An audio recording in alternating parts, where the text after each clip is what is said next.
Hello, dear friends. There are so many legends about the blue beings that I had to summarize the information as much as possible. Opening this. Beautiful blue beings, blue gods, blue ray beings, blue people. In search of the blue pearl, beyond the golden pearl. The mystery of the blue gods. The blue beings of the stars. The return of the blue men. The blue races of the hollow earth. The blue ray beings come from Sirius. The blue ray entities are alchemists. Shiva and Krishna are depicted blue. Were the Atlanteans a blue-skinned people? Would blue people be born again according to prophecies? Blue is the ray of strength, faith, power, and will. I repeat it. Blue is the ray of strength, faith, power, and will. Let's start. All my life, I have been fascinated by legends about blue-skinned humans, like the gods of India. Who doesn't know the Smurfs or the peaceful Navy from the movie Avatar? History and mythology mingle on the subject of an alleged race of blue humans, but every film is based on a real background. Some say they are the Tuaregs of the desert, or the blue pearl of Morocco, that is Chawen. Some say they are the silver alchemists, or those who consume an excess of colloidal silver. Some say they are the blue races of the hollow earth. Some say they are the blue beings of the stars. Some say they are the blue Andromedan giants. And some say they are the blue planet Earth itself, the blue pearl of the universe.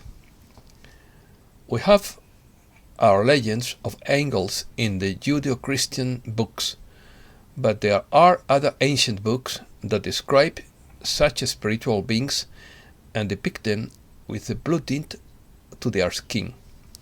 The Bhagavad Gita describes a very ancient legend of a blue-skinned race through the accounts of Lord Krishna, described as an avatar.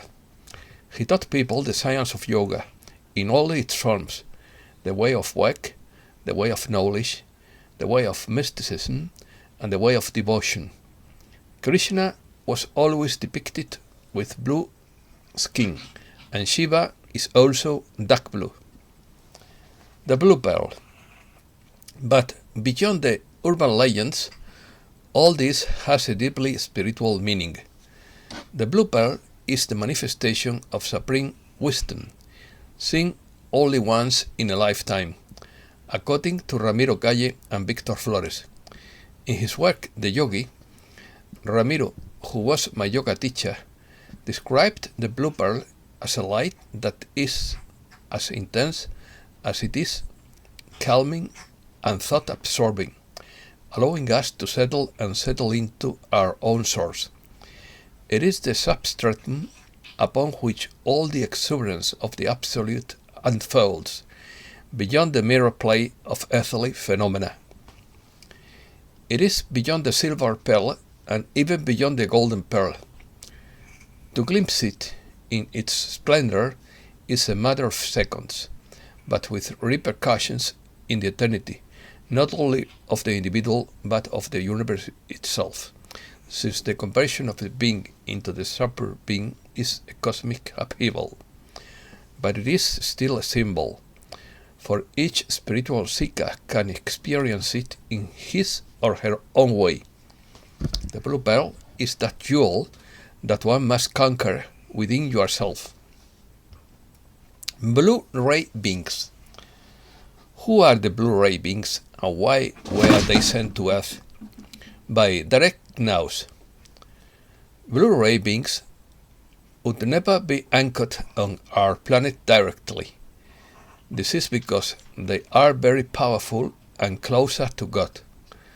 They are much more difficult to find than indigo or rainbow children.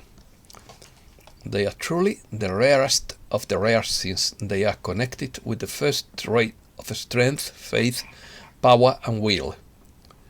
Those of the first ray, that is, those whose monad is ray-fest, are also immensely powerful because of their proximity to God, and are a direct representative of His will and wisdom and omnipotent power.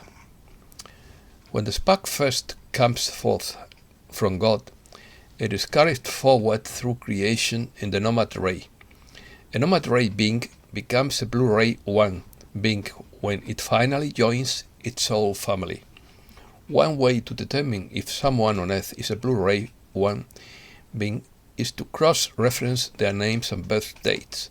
That also both should come to one separately. Another way to identify these beings is by observing their traits and habits. They tend to be lunars, preferring to be alone rather than part of a group of rowdy teenagers. But it doesn't mean they are tame. In fact, they are one of the most powerful people on the planet. The town or country in which they are born is usually one with many conflicts and problems, and they thrive in the challenging environment. They come from Sirius. Most life forms on this planet did not originate here.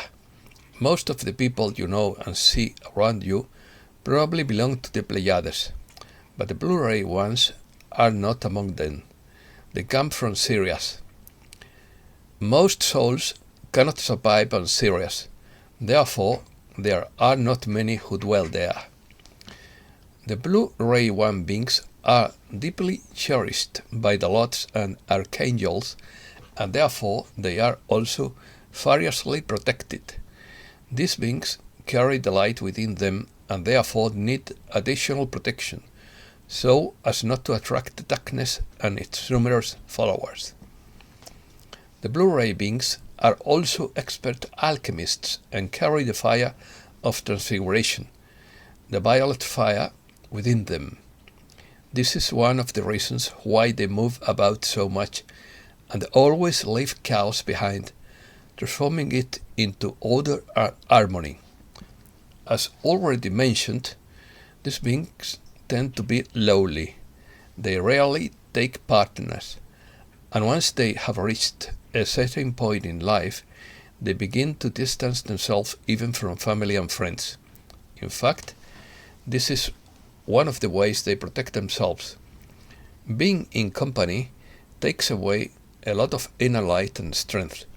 Moreover, no one who comes into contact with them is able to resist their power, and they end up harboring resentment and jealousy. As it is not possible for the great masters to protect them from all this, all the time they tend to remain isolated, minimizing the possibilities of such interactions any longer. These beings are the founders and ancestors of our race, and are close to divinity itself, and they always have the company of these great teachers, even though in the material world they may appear to be lunars. The Blue Men. In 1960, a Soviet scientific journal, relying on the accounts of the Egyptian historian Maneton and the Greek Herodotus, asked the question, why are the Atlanteans a blue-skinned people? Some traditions say that the Atlanteans founded the Egyptian civilization, and that the most ancient heads of the dynasties were purebred Atlanteans. Egyptian artists carefully reproduced the objects in their murals and respected the colors of their coats. Osiris has a green face, being the god of the reburned vegetation. Thoth was pigmented green or pale blue, and Ammon and Shu were blue. They were descendants of a blue-skinned people. Osiris and Thoth who came to Egypt from a high mountainous country, found a plain with warm climate and plenty of sunshine, and had their complexion modified by the sun, which eventually gave them an olive skin.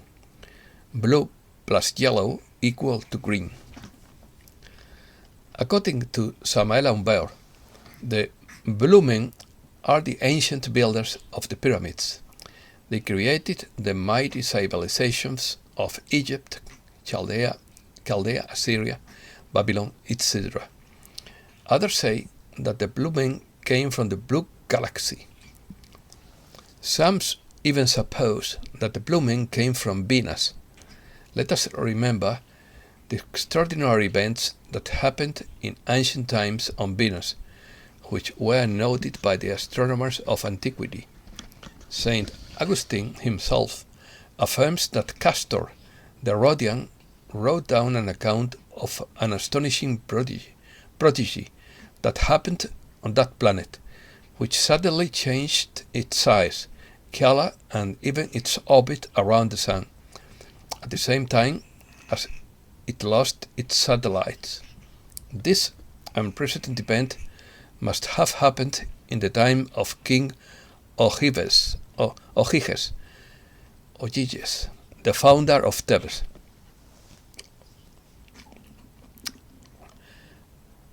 As there is mutual aid between good people, so there is mutual aid between planet and planet, and galaxy and galaxy. The masters of the blue galaxy, out of universal love, have cared greatly for our earthly humankind, helping us ceaselessly since the deepest night of the ages. It was they indeed who instructed the architects of the pyramids, who taught the secret doctrine to the Atlanteans and Egyptians, who established the glorious mysteries of the mighty civilization of Chaldea and Assyria. Their work has been marvelous, formidable, but have truly loved us and still love us, for incredible as it may seem. They live in this afflicted world for the purpose of helping us in the critical hour that we are in right now. According to Samael, the blue men live in an underground city beneath the ice of the South Pole, but rarely mingle with the multitudes. The lands of the North and South Poles, now covered with ice after the past ice age, once had mighty civilizations, magnificent equatorial climates, and splendid cities. The blue men are aiding humankind by telepathic procedures favorable to some, and it is evident that within a few years these extraordinary men will have to take the streets publicly to admonish the people, to call them to repentance, to make them see the coming disaster, the coming danger. Not disaster. Atlantida, or Atlantis. Edgar Cayce predicted that when, in its last throes, Atlantis finally sank into the sea, its population spread in colonies throughout the world, one group to the Yucatan Peninsula, some to Morocco, another to the Pyrenees, and to the Carolinas region of North America.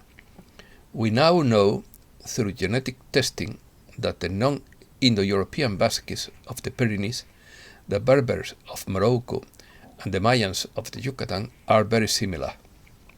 Angles worked with humankind in antiquity and taught the arts, mathematics, astrology, animal husbandry, medicine, metalworking skills, etc. And we know that the lost continent of Atlantis received its knowledge from the sunken continent of Mu and mated it with women from Earth.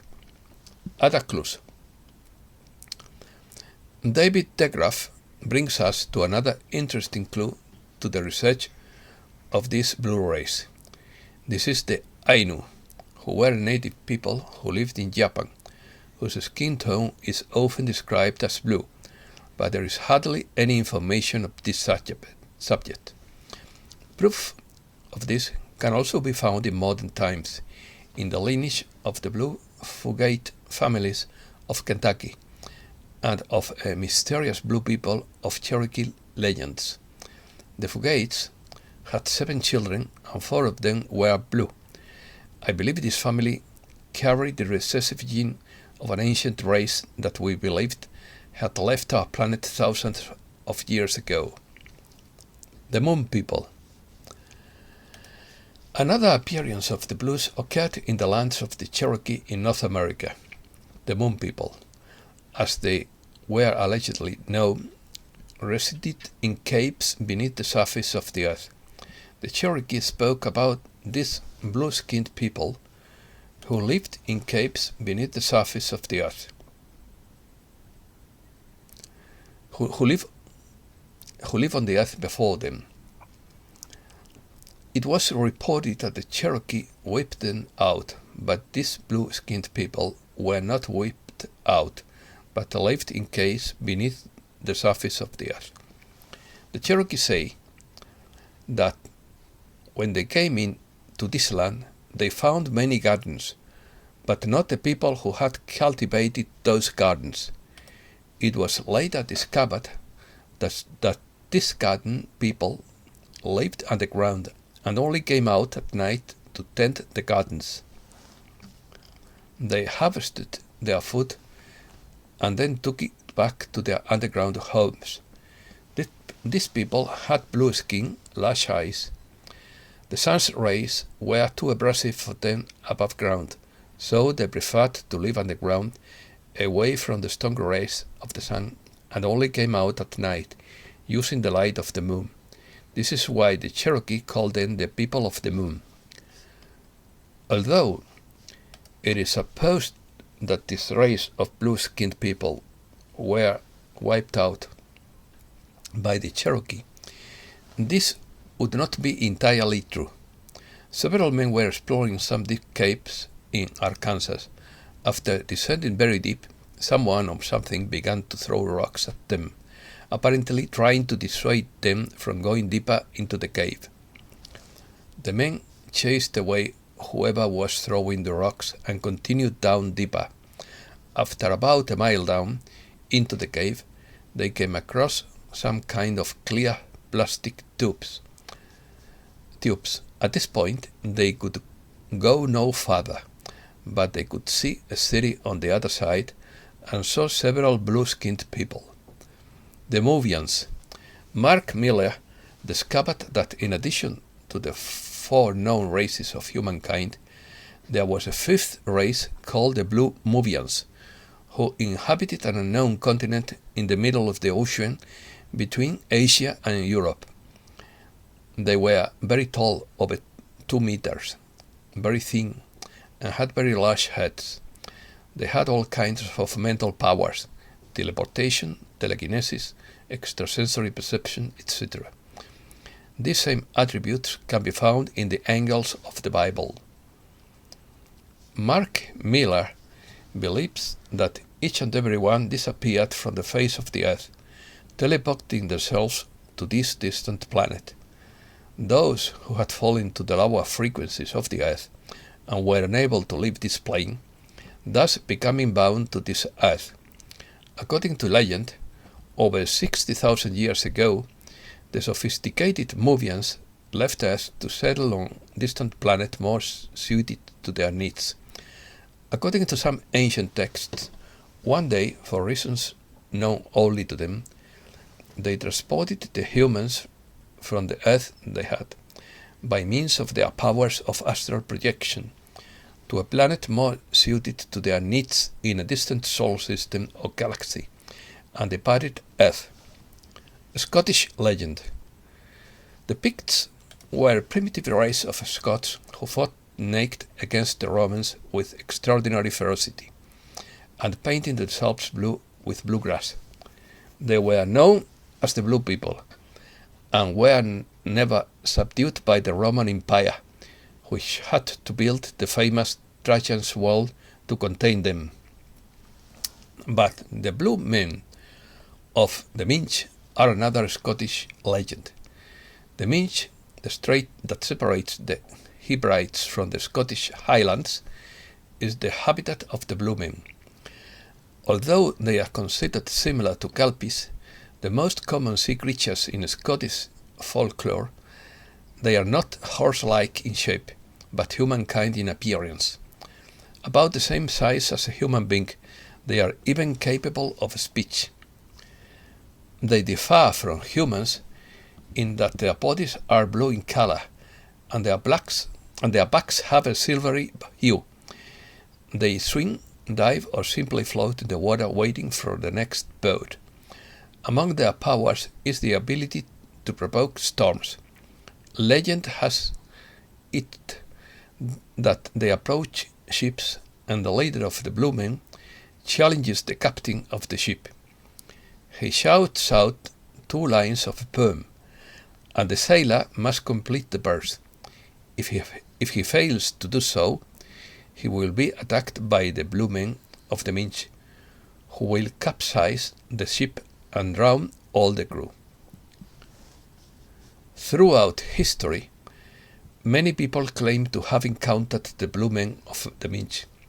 John Brand, a minister of the Church of Scotland in the 1700s, claimed to have seen one while sailing in the Minch area. He described it as an old blue man with a white beard who suddenly emerged from the sea and terrified everyone on the ship. Blue Island.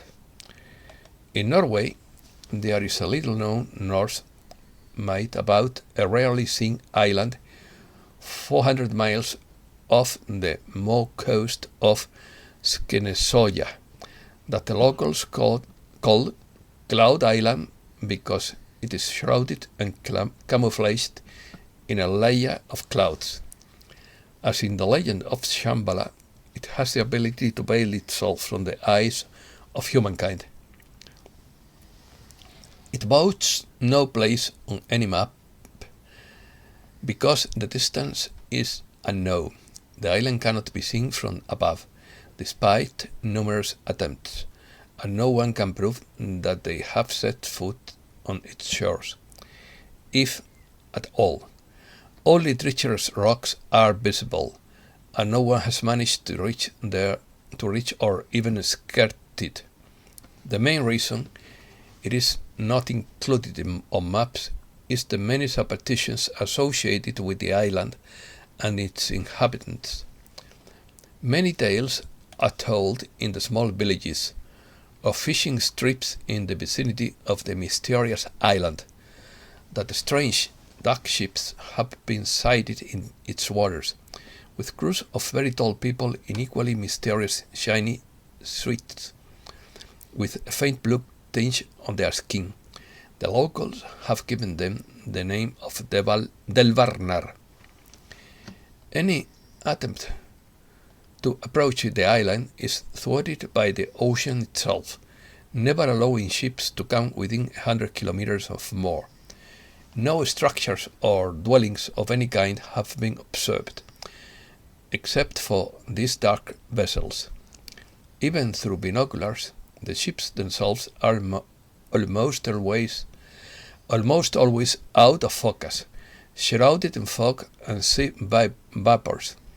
Fishermen in the villages believe that these people are supernatural humanoids in shades of blue and stay away from the island, despite the excellent fishing conditions. Apparently, they may gang in different heights, like the people of today, as explorer Jacques Cousteau once boasted, having been in contact with similar people.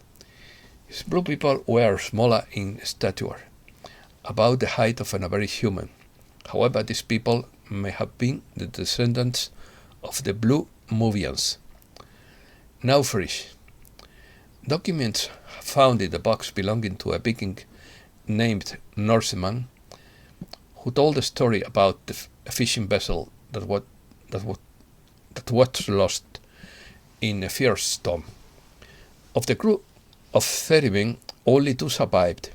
After being found by some locals several days later, they told in an incredible story of being at sea with tall muscular, dark blue men, who plucked them from the freezing waters and took them aboard their vessel, made of black wood, which none of them had ever seen before.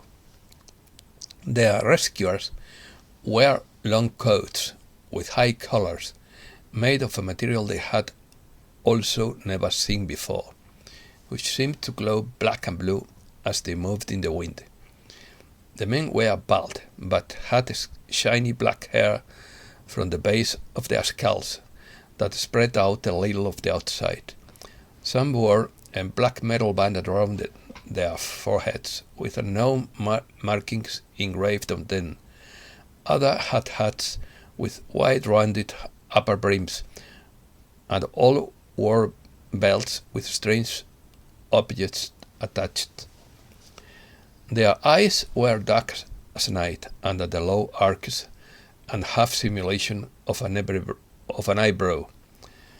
They were never spoken to directly at first, but could hear murmurs in language with which they were totally unfamiliar, as they conversed with each other. They were placed in a small wooden room below deck, with little light emanating from invisible lamps.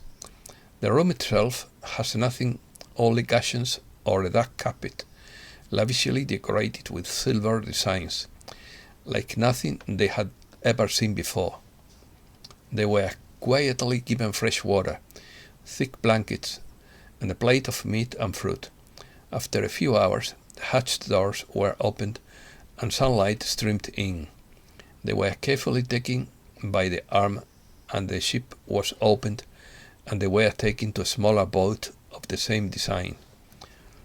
This vessel itself appeared to be stranded between two cliffs in a narrow bay that dwindled into the distance and seemed to have no end. One man looked up at the cliffs and swore he saw windows and doors, with light coming out of them, but they could not be accessed from the bay itself. Being hundreds of feet above this position, Edelvalnar finally spoke to them, saying, in quotes, "We will take you home now." It was then that the men noticed that their skin was quite similar in color to their light coat, subtly changing tone from darker blue to slightly lighter shades, like ripples across a pond. The voice was low and melodic, and made the two feel sleepier, as they felt a warm mist surround them, enveloping them, until they found themselves in the forest a few miles from the village. From that day on, the villagers vowed to leave the island alone and never speak of it to outsiders. The Tuareg, the Amazigh people, popularly known as Berbers, are the indigenous people of North Africa and one of the oldest on the continent. The desert region of North Africa has been inhabited for centuries by the Tuareg, whose name means God-forsaken. This derogatory qualification is transposed into the Imohag, or freemen, in the Tamashek language. The indigo veil worn by men from the age of 25 onwards has identified them beyond the sands, the blue men of the Sahara, they are called. According to some references to the Tuareg in the Tzazi Subao manuscripts, there is a link between these people and the Devalnar. They are often referred to as the blue men of the desert. It is fascinating, however, that these particular Muslims function rather the opposite of traditional Muslims, on a matriarchal basis that could also link them back to the Lemurians. Tuareg men wear veils, like women go unveiled. Women enjoy respect and freedom, and descent and inheritance is through the female line. Although nominally Muslim, the people still retain many pre-Islamic rites and customs. Although they have embraced the Islamic religions, religion in singular, since the 7th century. The Berbers still retain many of their ancient beliefs, some linked to contact with spirits. The ancient Berbers professed an animistic religion, linked to the sky, sun, moon, stars, water, trees, mountains, and other elements of nature. In agrarian societies, whose survival depends on a good weather, magical religions' rites are often created to influence the forces of nature to be benign. This is the case with the Berbers and their rain-making rites. When the weather is too dry and endangers crops or livestock, they perform a rite in which they make a doll called Dagonja, which they dress in women's clothes, and they carry it in procession through the village. They go from house to house, begging for rain, while, as the procession passes, people throw water on them in an attempt to produce rain through empathic magic. According to the prophecy of the Anishinaabe nation of the Blue People, there are 4 groups of people: the red, the yellow, the black, and the white. They say that from this youth of today, a new group of people will be born, the Blue People, who will be tolerant to each other and will bring back to the earth spiritual harmony and sacredness. This will pave the way for a rebirth of Mother Earth in her golden age. And that's all for today. Thanks a lot, dear friends.